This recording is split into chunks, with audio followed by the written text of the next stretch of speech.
Hey everyone, welcome to सपना study academy.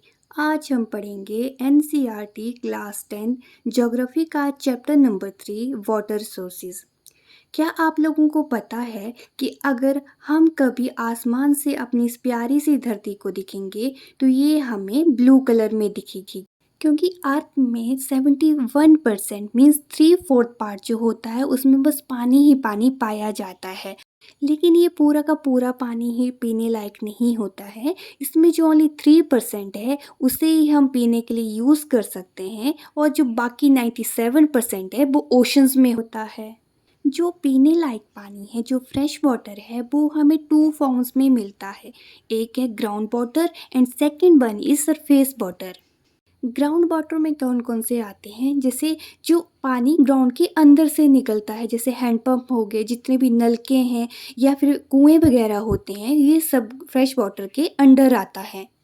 और surface water हो गया कि जो पानी हमें सरफेस पे दिखाई देता है, जैसे रिवर्स होगी या फिर झीलों का पानी हो गया, तो ये सब सरफेस वाटर के एग्जाम्पल हैं। अर्थ में हमें जगह जगह पानी देखने को मिलेगा, क्योंकि ये एक रिन्यूएबल रिसोर्स है जो कभी ख़त्म नहीं होगा। लेकिन फिर भी कुछ ऐसे रीजंस होते हैं जहाँ पे पानी की कमी होती है, तो इस चीज़ को हम कहते हैं वाटर स्कैरसिटी। जो पानी की कमी है उसके दो तरह के रीजंस हैं, एक है क्वालिटेटिव रीजंस और second one is quantitative reasons. जो क्वांटिटेटिव रीजंस है, इसका मतलब है कि पानी की क्वांटिटी में कमी आना, और क्वालिटेटिव का मतलब है कि जो पानी की क्वालिटी है वो अच्छी नहीं है। तो इन्हें हम वन बाय वन स्टडी करेंगे। अब हम पानी की कमी के क्वांटिटेटिव रीजंस देख लेते हैं। जैसे बहुत कम रेनफॉल का होना। अभी आप लोग बोलेंगे कि आजकल तो इतनी ज़्यादा बारिश हो रही है, लेकिन कुछ ऐसे सीजन्स भी होते हैं जहाँ पे बारिश बिल्कुल कम हो रही है। जैसे हम विंटर्स में देख रहे हैं कि बहुत ही कम बारिश हमें देखने को मिलती है। एक्सेसिव यूज़ ऑफ वाटर, हम पानी का हद से ज़्यादा यूज़ कर रहे हैं। जितनी हमारी नीड है उससे ज़्यादा हम पानी का यूज़ कर रहे हैं। जितने धीरे धीरे हमारी population day by day increase हो रही है, तो हम लोगों की क्या है, नीड भी इंक्रीज़ हो रही है, तो हमारी नीड को पूरा करने के लिए भी पानी की कमी हमें देखने को मिलेगी। खेतों में हम हद से ज़्यादा इरिगेशन कर देते हैं। जैसे जैसे इंडस्ट्रीज इंक्रीज हो रही हैं, उस वजह से वहाँ पे पानी की सप्लाई भी हमें प्रॉपर देनी पड़ेगी। हाइड्रो इलेक्ट्रिक पावर, जितनी हमारी टोटल इलेक्ट्रिसिटी होती है उसका 22% हाइड्रो इलेक्ट्रिक पावर है। ठीक है, हाइड्रो इलेक्ट्रिक क्या हो गया कि जो पानी से बिजली बनती है, इसमें भी काफ़ी हमारा पानी यूज़ हो रहा है। और लास्ट है, आजकल के लोगों के पास क्या है कि सबके पास अपनी अपनी पंपिंग डिवाइसेस होती हैं, जिसके थ्रू वो ग्राउंड से ही पूरा का पूरा पानी अपनी तरफ ले लेते हैं। तो ये कुछ क्वांटिटेटिव रीजंस है। अब हम कुछ क्वालिटेटिव रीजंस को भी देख लेते हैं। क्वालिटेटिव में क्या हो जाता है कि पानी तो हमारे पास हर जगह है। जैसे कि हमारी एनसीईआरटी बुक में भी दिया है कि water water everywhere but not a single drop to drink. ठीक है, हमें हर जगह पानी दिख रहा है, लेकिन हमारे लिए पीने के लिए योग्य पानी नहीं है। इसके बहुत से रीजंस हैं। जैसे क्या है, पॉल्यूशन हो रहा है, जैसे हम घरों से वेस्ट निकाल रहे हैं, इंडस्ट्री से वेस्ट निकाल रहे हैं, उस वजह से पॉल्यूशन हो रहा है। हम कहीं भी उसे फेंक देते हैं, नदियों में फेंक रहे हैं।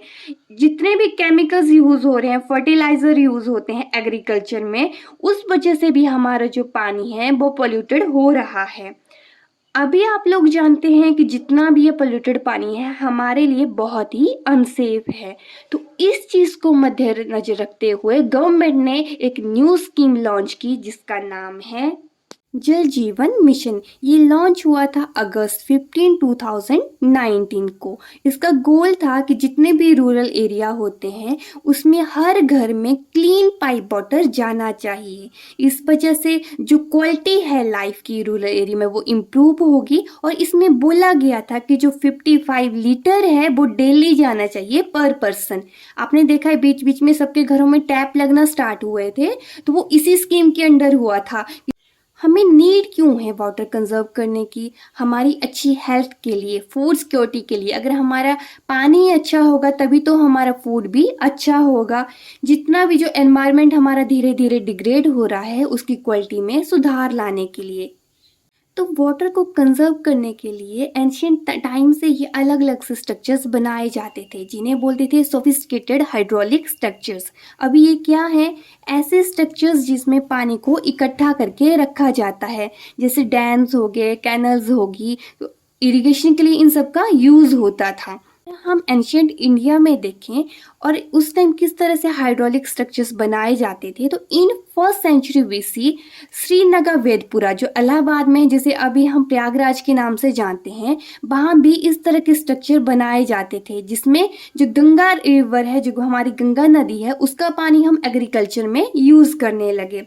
वैसे ही जो चंद्रगुप्त मौर्य का टाइम होता था, उस टाइम डैम, लेक और इरिगेशन सिस्टम बनाए जाते थे। के साथ ही बाकी स्टेट्स में भी हमें कहीं ना कहीं इनके एविडेंसेस देखने को मिलते हैं, जैसे कलिंगा जिसे हम उड़ीसा के नाम से जानते हैं, वहाँ पे इनकी आपको एविडेंस देखने को मिलेंगे। नागार्जुना कुंडा जो आंध्र प्रदेश में है, वेनूर, कोल्हापुर, इन सब में हमें इन सब के स्ट्रक्चर्स देखने को मिलते हैं। बाद में 11th सेंचुरी में जो भोपाल लेक बनाई गई थी वो आर्टिफिशियल लेक है। एक आर्टिफिशियल लेक क्या होती है? जिसे हम ह्यूमन बनाते हैं। ये भी one of the largest artificial lake थी। देन 14th सेंचुरी में एक हौज खास में टैंक बनाया गया जो अभी दिल्ली में है। किसने बनाया था? इल्तुतमिश ने बनाया था for supplying water to Siri fort area. अभी हमने देखा कि एंशियंट इंडिया में किस तरह के स्ट्रक्चर्स बनाए जाते थे। अगर हम मॉडर्न इंडिया की बात करें तो आज भी हम डैम्स को बना रहे हैं जिनका यूज़ हम डिफरेंट पर्पस के लिए कर रहे हैं। जैसे डैम वाटर हम कहाँ कहाँ यूज़ कर सकते हैं? इरिगेशन में यूज़ कर रहे हैं, वाटर सप्लाई के लिए यूज़ कर रहे हैं, अगर इलेक्ट्रिसिटी जनरेट करनी है तो हम इसका यूज़ कर रहे हैं, फ्लड्स को कंट्रोल करना है तब भी हम डैम्स बना रहे हैं। ठीक है, एक प्रोजेक्ट है हमारा, सिंगल एक डैम है और उसके जो पर्पस हैं वो बहुत ज़्यादा हैं, तो इस चीज़ को हमने नाम दिया है मल्टीपर्पज प्रोजेक्ट। ये लॉन्च हुआ था इंडिपेंडेंस के बाद। ठीक है, इसी वजह से जैसे जो प्रोजेक्ट है लॉन्च किया था, जो हमारे पंडित जवाहरलाल नेहरू जी हैं, उन्होंने कहा था कि जो डैम है वो है temples of modern India. Dam को किस तरह से डिफाइन कर सकते हैं? Dam is a barrier across flowing water that obstructs, directs और retards the flow creating a reservoir. ठीक है, एक तरह का रिजर्वायर कर देगा क्रिएट, मतलब साइड साइड में क्या है, कुछ बॉल्स वगैरह होंगी और बीच में पानी पूरी तरह से इकट्ठा हो जाता है। है जैसे भाखड़ा नंगल डैम है, किस पे बना है? सतलुज ब्यास रिवर पे बना है। और क्या यूज होता है इसका? हाइड्रो पावर एंड इरिगेशन में इसका यूज होता है। सेकेंड है हीराकुंड प्रोजेक्ट, कहाँ बना है? महानदी पे बना है और इसका यूज हम करते हैं वाटर और फ्लड कंट्रोल के लिए। अभी हमें डैम के इतने फायदे मिल रहे हैं तो फिर भी डैम्स को इंडिया में क्यों अपोज किया जाता है, क्यों इसका विरोध किया जाता है? तो इसके भी रीजंस हम एक बार देख लेते हैं। फर्स्ट रीजन आता है कि रिवर के जो नेचुरल फ्लो होता है उसे ये रोक देता है, उसे अफेक्ट कर रहा है। इस वजह से जितनी भी मिट्टी होती है, एक्सेसिव सेडिमेंटेशन हो रहा है, मतलब कि जितनी भी मिट्टी होती है वो डैम के बॉटम में जाके चिपक जाती है। इस वजह से क्या होगा कि जितने भी एक्वेटिक फौना है, पानी में रहने वाले जितने भी जीव हैं, उन्हें एक जगह से दूसरी जगह जाने के लिए फिर पॉसिबल नहीं हो पाता है। इसके साथ ही जो वेजिटेशन होता है वो भी पानी के अंदर ही सबमर्ज हो जाता है। सेकेंड रीजन है कि जितने भी एनवायरमेंटल मूवमेंट्स हुए हैं, लाइक नर्मदा बचाओ आंदोलन या फिर टेहरी डैम आंदोलन, वो भी इन डैम्स की वजह से ही हुआ है। अभी इस बात को समझो कि कहीं पे आपने डैम बनाना है तो जहाँ वहाँ की जो लोकल कम्युनिटी होती है उसे तो वहाँ से दूर जाना पड़ेगा, उनके लिए तो इसका कोई बेनिफिट नहीं है। अगर हम अपने आवास को छोड़ के दूसरी जगह जा रहे हैं तो क्या होगा? हमारे लिए तो ये डिफिकल्ट होगा। उनकी जो लैंड है, जितने भी रिसोर्सेज हैं, उनका भी उन्हें गिव अप करना पड़ेगा। तो जाहिर सी बात है वो इन सब चीज़ों के लिए आंदोलन तो करेंगे ही। थर्ड रीज़न है कि पहले पहले जो इरिगेशन होता था, क्रॉप को ज़्यादा से ज़्यादा उसकी फसल उगाने के लिए यूज़ होता था, लेकिन अभी हम इसका कमर्शियल क्रॉप बनाने में यूज़ कर रहे हैं, ज़्यादा से ज़्यादा पानी दे रहे हैं। इस साइड आप देखेंगे जो पंजाब साइड वाला एरिया होता है, यहाँ पे जो फार्मर्स होते हैं बहुत रिच कंडीशन में होते हैं। दूसरी साइड अगर हम असम एरिया की बात करें तो वहाँ पे फार्मर्स की कंडीशन इतनी अच्छी नहीं होती है, जिस वजह से ये हमें सोशल गैप देखने को मिलता है between the farmers. Interstate water disputes, राज्यों के बीच भी पानी को लेकर झगड़ा हो रहा है। इसे आप एग्जाम्पल से समझिए। जो कृष्णा गोदावरी डिस्प्यूट है वो क्यों हो रहा है? क्योंकि जो कृष्णा नदी है वो महाराष्ट्र से ओरिजिनेट हो रही है।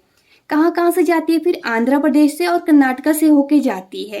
लेकिन आंध्र और कर्नाटक में इन्हें प्रॉपर पानी नहीं मिल रहा है। अभी प्रॉपर पानी नहीं मिल रहा है तो इनकी जितनी भी नीड्स हैं वो भी कंप्लीट नहीं हो रही हैं। तो इस वजह से इन स्टेट्स के बीच में डिस्प्यूट चला हुआ है। इसका लास्ट और सबसे बड़ा जो रीज़न है वो ये है कि डैम क्यों बनाए जाते हैं? फ्लड्स को रोकने के लिए। लेकिन जैसे आप लोगों ने देखा, जो असम है या फिर केरला वाला जो स्टेट्स रहते हैं, यहाँ पे फ्लड्स आते रहते हैं। वो क्यों आते हैं?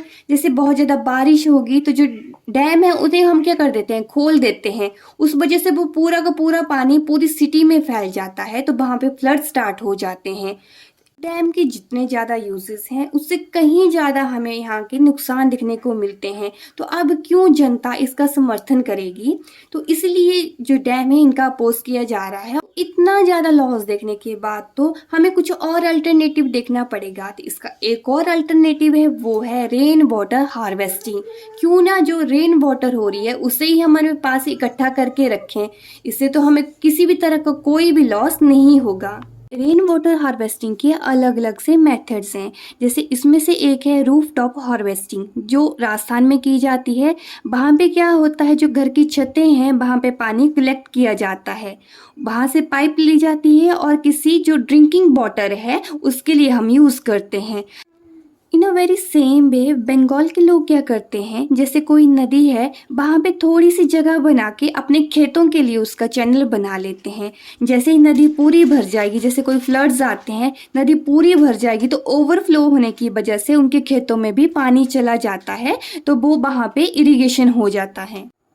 राजस्थान में क्या करते हैं लोग, अपने घर की छतों पे पानी कलेक्ट करेंगे, फिर वहाँ पे बड़े बड़े से टैंक बना लेते हैं। जैसे ही वो रेनी सीज़न चला जाता है, बाद में वहाँ पे बारिशें वगैरह नहीं होती हैं, तो वो उसी पानी को आगे अपने यूज़ करते हैं। जो एरिड या सेमी एरिड होता है वहाँ पे क्या करते हैं लोग, उस एरिया में एक ऐसी जगह बनाते हैं जहाँ पे पूरा का पूरा पानी कलेक्ट कर लेंगे। जब कोई भी किसी तरह का रेनफॉल नहीं होता है तो वहीं से वो इरिगेशन के लिए वो वाला पानी यूज़ करते हैं। एक और टर्म आती है प्लार पानी। तो जो राजस्थान स्टेट है वहाँ के लोग रेन वाटर को ही प्लार पानी कंसीडर करते हैं। ठीक है, तो प्लार पानी हो गया रेन वाटर। इसे प्योरेस्ट फॉर्म माना जाता है ऑफ नेचुरल वाटर। वाटर हमारे लिए नेचर की एक देन है, लेकिन हम इसके ग्रेटफुल होने की जगह इसे पूरी तरह से ख़राब कर रहे हैं। हम सब इस कंट्री के लिए थोड़ा थोड़ा सा कंट्रीब्यूट कर सकते हैं बाय सेविंग वाटर। तो इसी के साथ ही ये चैप्टर यहीं पे फिनिश होता है। अगर आपका किसी भी तरह का कोई डाउट है तो प्लीज़ कमेंट बिलो।